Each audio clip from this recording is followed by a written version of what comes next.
You mentioned, David, Henry Kissinger, and I think he first was noticed by the Rockefeller family after he wrote a very erudite work on nuclear weapons and nuclear war back in the late 1950s. Nuclear weapons and foreign policy. Right. Yes. It's been published, and from that time on, he became pretty close to the Rockefeller family. Well, he did. Actually, I guess I was the first one who got to know him because he was a member of an organization called the Council on Foreign Relations in New York, and there was a study group at that time that he, as then a young instructor at Harvard, presided at.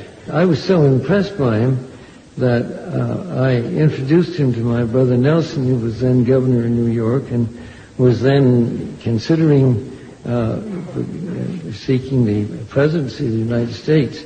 They became great friends, and actually Henry became Nelson's foreign policy advisor as long as he was in public life, and I think is one of the remarkable international statesmen in the world today. Even 30 years after he was Secretary of State, he is still asked by heads of state when he travels the world for his advice. Let me go back to the time you said when you came here, it transformed your life. Was there a course, a professor who really made that difference for you? Yes, there was one course, one seminar of Henry Kissinger, which really opened my eyes. I wasn't accepted to the seminar, but I sat in.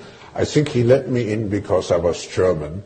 And it was relatively shortly after the war. There were not too many Germans here.